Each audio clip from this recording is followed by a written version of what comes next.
So now let's look at it from this point of view. I want to introduce you guys to a couple of concepts. And this is all considering that you are understanding the need to shave off a couple of dollars off of your accounts every month. What these are right here, these are all investment accounts that you can get yourselves involved into on your own. What it is here that I'm showing y'all is when you have a specific set of money, let's just say that you have a goal, say 2 years from now. And again, this is only for people who can think a little bit further, who are not reactionary, but can take the smallest bit of being proactive. In these accounts, 0% commission fees, 0 to start up with TD Ameritrade. Fidelity, say free match with no obligation, call or meet an advisor for advisor match. Betterment, Robinhood, Zoe. It shows you how much money that you need to play with to be involved in some of these accounts and what they get. For this one right here, get $100 when you open up a new Fidelity retail IRA with $50, a 200% match. Use code Fidelity100, limited time offer, terms do apply. But they're giving you money to put money in. Mm-hmm. They're giving you $100 to open up with $50. And all you have to do is just put it in there. And then once you put it in there, it's going to be invested in something that's going to bring you back money. Mm-hmm. So we have to understand that, let's just say I have a goal. And that goal that I have is to buy myself a new car. And let's just say that I want to put $5,000 into buying that new car. I'm going to take you guys for a ride real quick. So let me get out of this. So I'm going to open up my calculator app, and then I'll come back into this app, and I'll show you guys where it is that I'm trying to go with this. And if you're on the phone, you know what I'm saying, Robinhood, that's a phone app. But you also have Acorns, which is, I use that too. You have Betterment, you have Stash, you have Wealthfront, you have M1 Finance, E-Trade, and then you have Personal Capital, which is backed by Bank of America.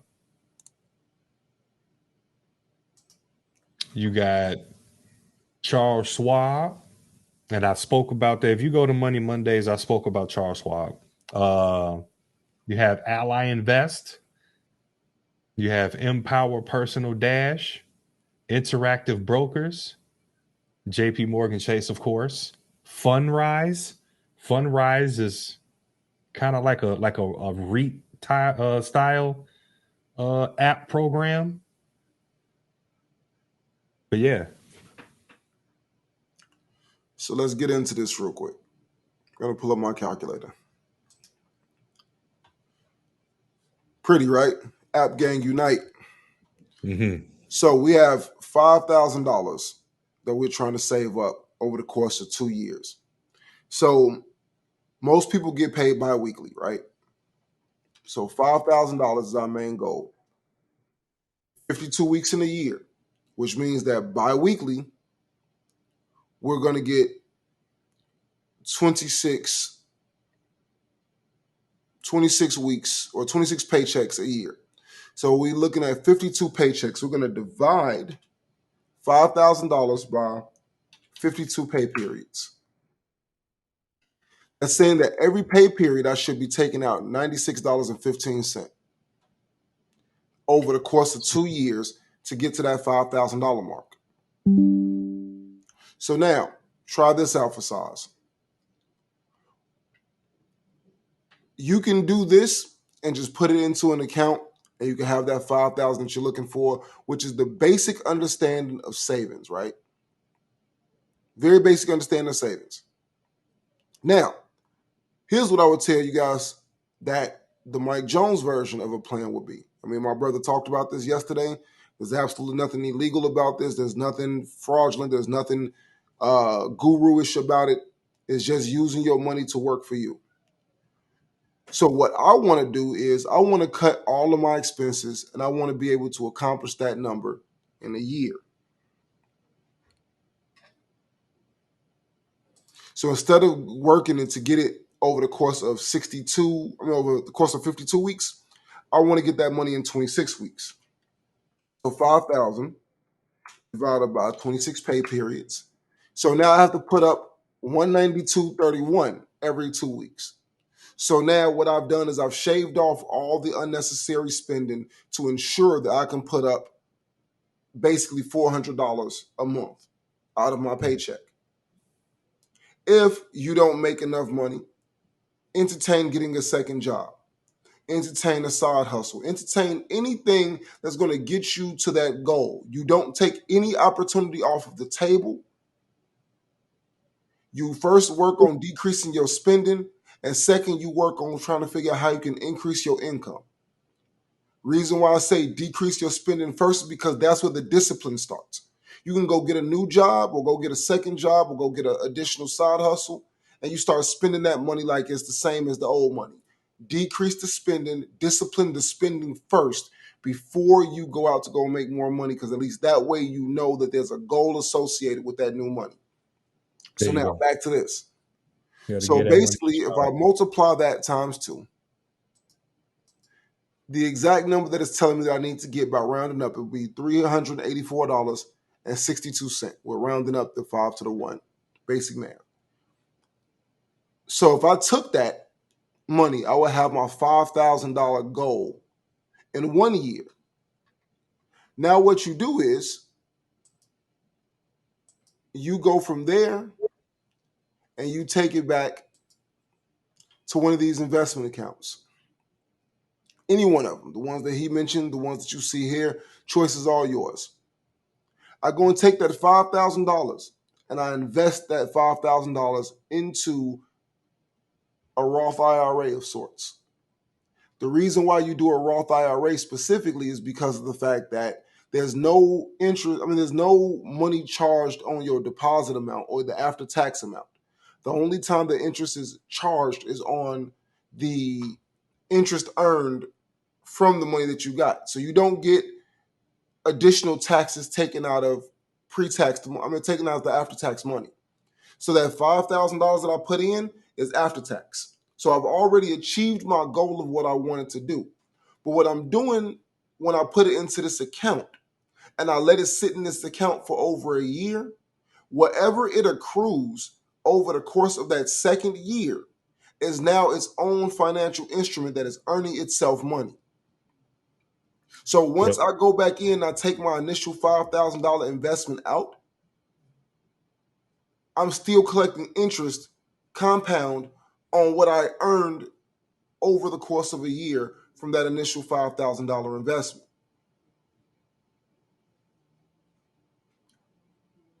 You want to chime in on that, Midas?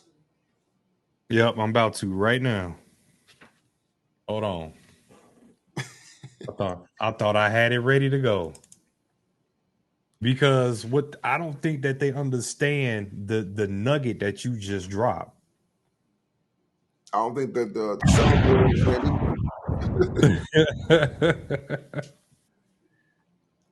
So basically what you're doing is this gives you an opportunity to recycle your money. Okay, you can put the money in, let it sit. I honestly recommend letting it sit for at least 366 days.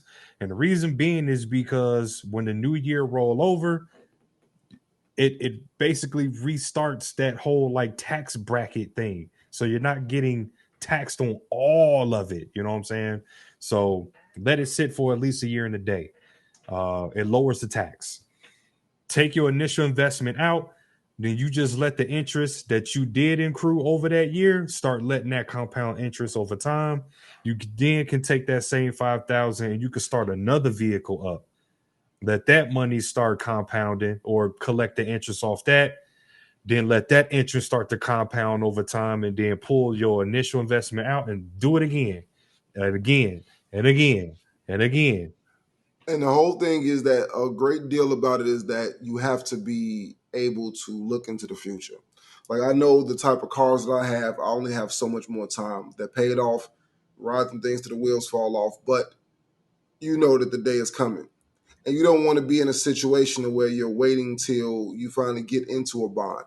I don't want to have to pay extreme amounts for Uber just to get to and from work. I don't want to pay a bunch of money to do, I don't want to ride a bus. I don't want to do anything unnecessary to get myself to and from work, knowing that I had every opportunity to prevent myself from having to do it. Nothing wrong with the people who have to do it, but if I don't have to do it, I shouldn't be regressing myself to do. For sure. You're crossing that bridge when we get to it, it don't work over here. We don't live like that over here. We just don't. We make sure that we got the jam out bag ready to go, sitting right at the door in case something happened. So a lot of it is understanding that the only real way to do it is that number one, saving the saving mentality has to be associated with a goal. The only real way that you're going to save is that you have to have something in mind for the savings. Because empty savings is pointless, in my opinion. Because you won't appreciate it, you won't do right by it. Unless you're one of those people who are just highly money conscious and highly disciplined, the likelihood that you're going to stick to that is not very high. And understanding that, you have to look at things in a position to say that if you have a goal for a certain job or a goal for a certain education or a goal for a certain result of such, you're going to go hard for that because you can see the end result of it. Mm-hmm. So that's why I put it out there to say that in the event that you find yourself in a situation to where you look at savings from the same point of view, I need a new car, I need a house, I need my down payment, I need this for this. I want to buy myself a big foolish gold chain that I know is going to cost me about $15,000. If that's what you want to spend your money on, perfectly fine. How much time are you giving yourself to accomplish the goal? Give yourself a realistic goal. And speaking of that, here's a thing that I learned in business school. Well, while I've been going to school for business, I'll be graduating very soon. And here's something I want to share with you guys. It's called the SMART goal. And how the SMART goal works is SMART is an acronym. You apply this to your savings, I guarantee you, or you can apply it to any aspect of your life. What are SMART goals? The SMART in SMART goal stands for specific, measurable, achievable, relevant, and time bound. So, Bless. I think I got my own sound effects over here. So, in a nutshell, is it specific? I'm saving up for a new car. Yes. Is it measurable? Yes. There's a price for the car or a price for the down payment. I haven't understood what I need to get. Is it measurable? Is it achievable? Absolutely. When I look at my finances and I look at the things that I make, I'm not in a position to where I only make $5,000 per year. So yes, of course it's achievable. Is it relevant? Yes, absolutely. Relevant could also tie into realistic. It's like saying like, hey, That's how I took it. You said what? That's how I took it. Is it realistic? Yeah, so relevant, realistic is like I want 60 billion views on YouTube.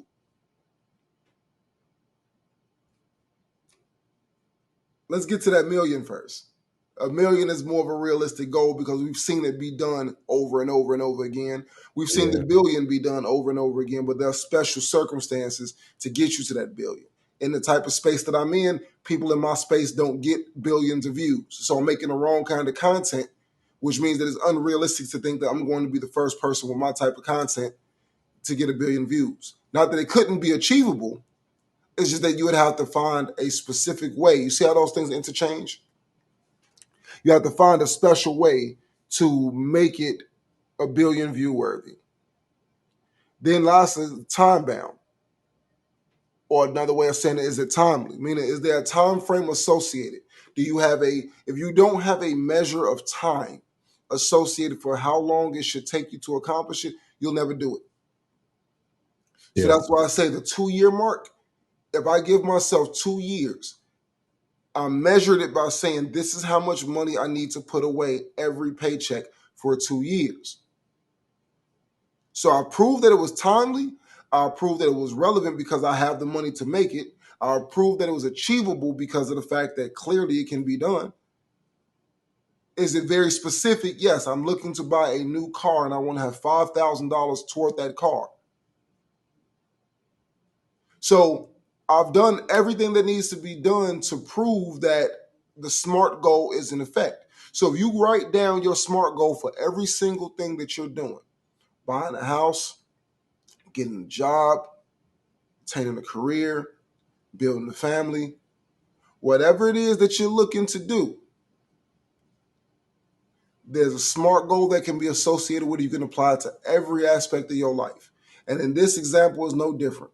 I have a specific goal, and part of the specific goal is that there's a nuance to that specific goal to where I say that I'm going to achieve the goal in 1 year, throw it into an investment account for another year, and let that thing accrue interest for me. I didn't just say, okay, well, since I achieved the goal in 1 year, I'll go buy the car in 1 year. Like, no.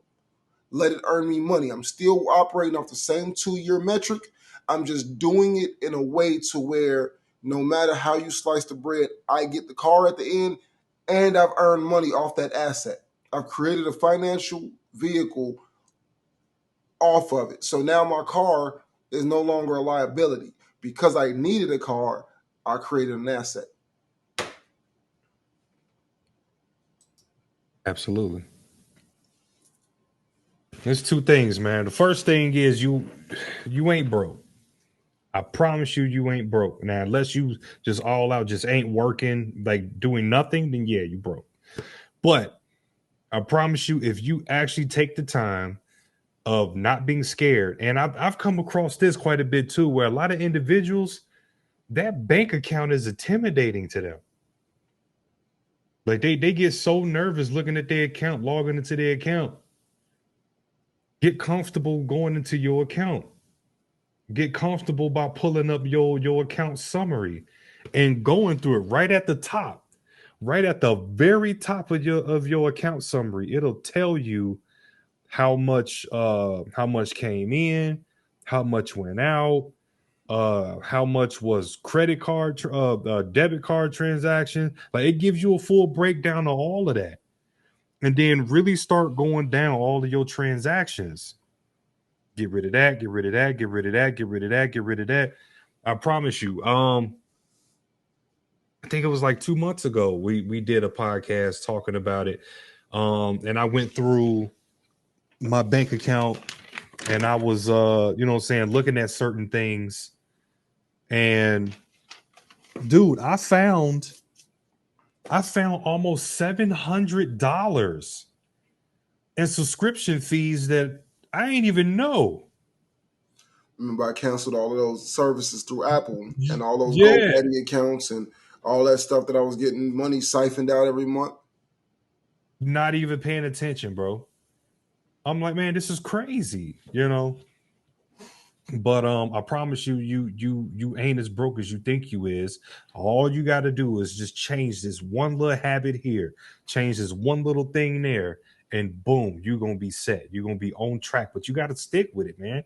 You got to have the discipline, and you got to want to move forward in doing the investments and real estate and vacation and whatever you're trying to do. You have to put forth that effort to put that money to the side for that, and or put it into an investment to then use that investment to pay for the vacation or to pay for the car, whatever you're trying to do. But you got to be disciplined to do it. So, I mean, with all that being said, it's like there's a great deal of understanding that when I sat here and I looked at just account activity, I have like 4 pairs of AirPods and not a single AirPod in them. They're all lost. And you just go out and you just keep buying another pair of AirPods and spending $150, $120 every time you turn around and go and buy something else. And then it's like I got to place to where it's like, just discipline yourself and use the $20 cord. Just discipline yourself to use the $20. It's uncomfortable. You don't like it, but guess what? It works 100% of the time, and that's what you need. So I can go buy 5 of those for the price of what I'm paying for one of those, and it's 100% effective each time. So it's like it has its drawbacks, but at the same time, a lot of what it boils down to is that you have to really look at things in perspective. And when you do that, you have to take into consideration that what you're spending your money on, how you're spending your money, how you're allocating money. For all of my, cigarette smokers, for all of my drinkers out there, for all of my people that have their vices, you already embed your vice into your finances. You've already accommodated them as part of your spending. So it's, I need to go get some turkey breast. I need to go get some chicken. I need to go get some celery. I need to go get me a pack of cigarettes. I need to go get me. You already included it subconsciously into your spending. So things that you absolutely do not need, you have already subconsciously allowed yourself to make it a necessity. So now it ranks. So no different, like he was giving the coffee example earlier. That coffee that you are going out to go buy every day, that cigarette that you have to have, because I'm so stressed because my life is just whatever, that drink, and if you're going to drink, go buy the bottle and enjoy it at home. You don't have to go to the bar and pay a tip Double the to price. the bartender, and then for like $5 for $5, $6, $7, $8 for a shot of what you could pay $20 for the bottle for. And even when you buy the bottle for $20, don't take it to the face just because it's available. This is, Yep. there's just certain attributes of things to where it's like there's just discipline all across the board. That if you're gonna have a vice, there's certain aspects of just of good discipline. As a former smoker, I just say don't smoke at all. It's unnecessary. Don't have a drink, fine. A little wine every once in a while never hurt anybody. Little Cavassier, but whatever. Yeah. On the rocks. Whatever. It's like, it's your life, is your spending, but at the end of the day, don't complain about not having enough money and you have vices that occupy a specific sector of your financial spending power. You have to think about it. That it's like these two things cannot live. It's like a lot of people, and as much as I hate to say it, a lot of people complain about not having enough money because they don't have enough to cater to their wants, not because they don't have enough to cater to their needs. Yeah, and that's what I was getting at. So let me go ahead and kind of speed plow through this. So my next one that I got, you still got your list too? My list is done. So, and a lot of my stuff is more dedicated to stocks, investment, stuff like that. So the next one that I got is avoid gambles. And what I mean is volatile stocks. And I was playing around with that for a while.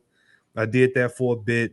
I'm not gonna name no specific cryptos or anything like that, but I was playing the volatility game, and I didn't like it. So that's one that I added to my list. Is just stay away from volatile stocks, man, where it's constantly up, constantly down. There's no stability to it. There's no actual real use or any type of utility to it, anything like that. Just stay away from it. Oh, you talking like get Sushi Swap, we can get 378% interest if you hurry up and get in within that first week. Yeah, let it go down to 4. Yeah. I say and just a blanket term is diversification. Okay. Hold at least 10 stocks. I'm going to give you guys some stocks that I started with that I thought were solid winners at the very beginning. I'll give you that list in a bit, but hold at least 10 stocks minimum. Have some type of diversification within your portfolio. My next one that I got already told you, hold it for 366 days. That gives you a lower tax. This one is kind of more for like when you start to get older. you want to start rebalancing your portfolio that coincides with your age. What I mean is, when you're younger, I would take more risks. Reason being is because of how young you are and how many working years that you have ahead of you. You have plenty enough time to bounce back from any risky investments that didn't pan out. As you get older, you want to start recalibrating and rearranging your portfolio to match your age, to where when you start getting closer to retirement, you want to start moving into more stable, solid prime stocks, so that way your retirement is going to be straight. All right. My next one that I got, um, I call it the 70-30 rule. Okay. You want to have somewhere around like 30% bonds, 70% stocks. Okay. How you calculate your 30% is you want to subtract your age from 100. Okay. That's the percentage of your portfolio that you want. Let me see. Is this my last one? Oh, REITs. You guys already know I'm a REITs guy. You can watch Money Mondays, and I talk about the REITs. And then number 8, my last one, is you need to know what your expected returns are for your dividends. Okay. When you're investing in these stocks, you want to take a look at the yield. You want to take a look at how much the stock is. You want to calculate this out over an annual. That's going to give you also based on how much you put into that stock. Okay. So that's going to give you your annual output on how much you can expect out of that stock. That's going to be the best way for you to be able to now take your dividends and move into different vehicles or other forces within your life that you want to use the money for, whether it be paying your property tax, paying for your Lamborghini, paying for your Birkin bag. You need to know how much money your dividends are making you a year. What else I got? Is that it? I think that's it. No, it's not it. Um, that list. Wait, So the there's list more. yeah. So the list that I started with, what I'm saying, to help you guys out, and I can't stress it enough. It's not financial information or advice. I'm just telling you what I did. Okay. I did Apple. I did Coca-Cola. I did Costco. I did Home Depot. I did McDonald's. I did American Express. And I did Microsoft. Okay. I did PepsiCo and I did Cisco, not Cisco with a C. That's a different company. I did Cisco with an S, Sysco, not Cysco. It's a different company. Okay. I chose these because not only have these companies been around for decades, on top of decades, these companies, again, have multi-billion-dollar market caps. Okay. They have, on average, they usually have about um, a 10 to a 10.56 year to date change. So not that much fluctuation. Okay. Most of their annual income is somewhere in the billions, like deep into the billions. So, I mean, it's kind of a no brainer, to be honest with you. Okay. And of course, they pay dividends. And that's what we're looking for. They pay dividends. All right.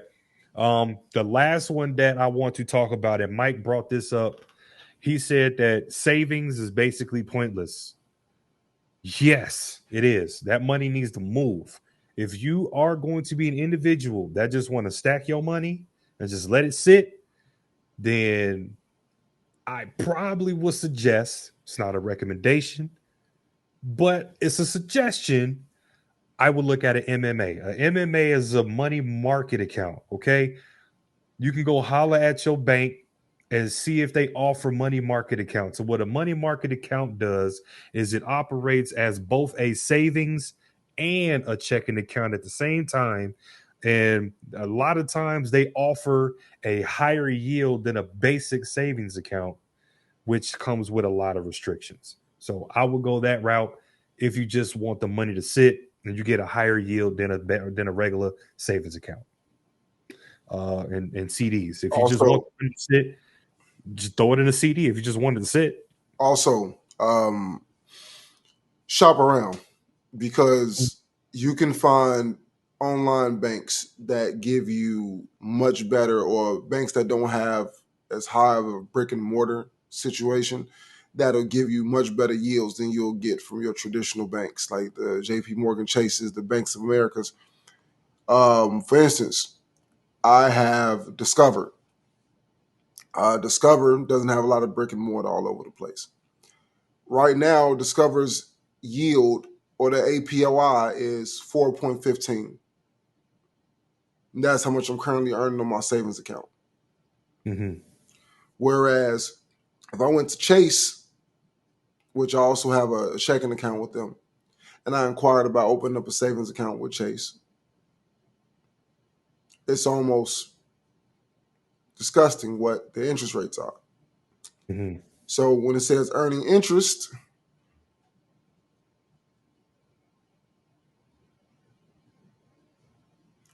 let's see, what do y'all got? Compare accounts. When I go to see rates, we're talking about 0.01. No, y'all can't see that from here, but Chase is saying 0.01% on your money. So Discover told me I could have 4.15, and Chase told me I could have 0.01 on my same money. Which means Chase can also do a 4%. They just don't want to. Well, because of the fact that they have so much more overhead. They have all these Sure. bricks and mortars. It's like to have convenience, there's a price to pay. So for all the convenience that they make it for Bank of America, for all these guys that's the city banks, for them to be so convenient, there's a price to pay for it. And that's really what it boils down to, is that you have to shop around. So if you are going to just let your money sit, you want to have it earn interest, but you don't want to lose, uh, you don't want to get penalized to have to pull it if you need it. Look online, and I'll show you a couple of the highest yield bank accounts that are available right now, just so you know where you can put your money at and get some of the best results. And you can type in simple searches, savings accounts with high interest rates. Simple Google search. If you're going to jump online and be online, you want to be on TikTok and all that and Twitter and all that all day long. How about you research something that's going to benefit you? Well, here's a very simple thing, and shout out to NerdWallet, 2023's best savings accounts. So far, 4.3, $250 bonus. Earn up to $250 with direct deposit. 4.5 with Citizens Bank. Citizen CIT, Platinum Bank. Savings, 4.95. BMO, 4.5. Barclays, 4.15. American Express Savings, 4%. 4.85. Basque Bank. Wealthfront, cash account, 4.55. I mean, it's literally situations to where they're just throwing the money at you. Then when you have accounts that tell you, hey, SoFi says, hey, throw your money in here, the FDIC insured, and we'll give you $250 just to put your money here. So I went to the SoFi account. They have whatever rules or parameters that they want. They probably want you to have a checking and a savings account with them. Mm-hmm. They'll probably give you the 250 after you have two direct deposits or something like that. But look at that. It say up to 15% cash back just to shop at local businesses. Get your check 2 days early for their checking accounts. 11 times the national average on savings rates. You on a different screen. We still see your regular All right, screen. right. See that same thing happened to me when it was you. Mm-hmm.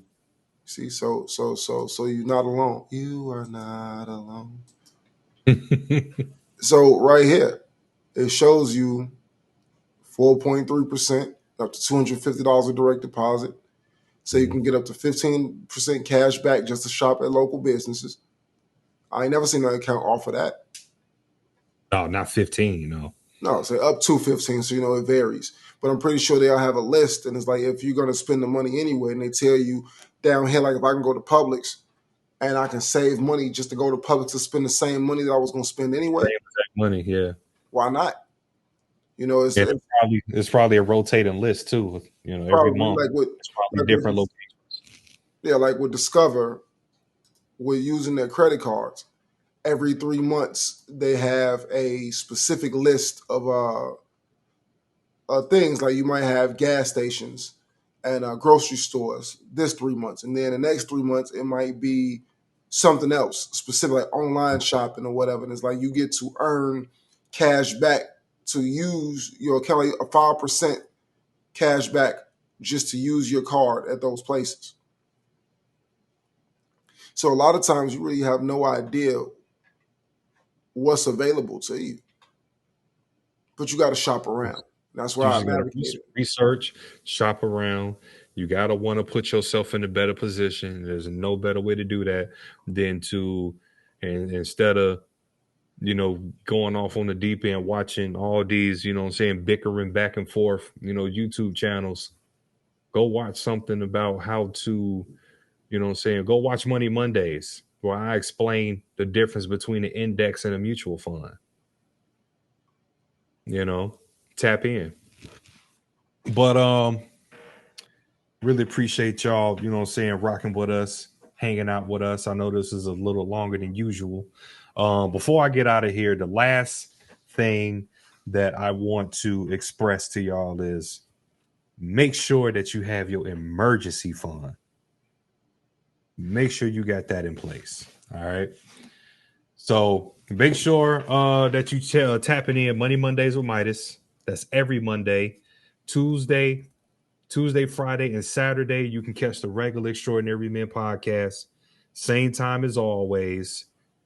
Religious. We're gonna be here. No ifs, ands, or buts. It don't matter if the smoke is gonna flood all of Chicago for the next 7 years. The Extraordinary Men gonna be here. All right. Also, you know what? No, that's not my announcement. My bad. But that's all I got, man. Money Mondays with Midas. Make sure y'all tapping into the regular shows, man. Every Tuesday, Friday, and Saturday. Like, share, subscribe, and click the bell. Also, hit us up on Facebook directly. Well, that's where you can hit us up directly. The Facebook Extraordinary Men group, man. So tap in. As always, we are your host, Phil Jones, and You ready for me? I'm ready for you. I'm ready for you. Midas. Make sure you put a king in front of that. Let's go. And we are the Extraordinary Men. This is the Extraordinary Men podcast, and thank you guys for tuning in yet once again. I should be an auctioneer. All right, we out of here, people. Thank you so much for y'all time. Peace.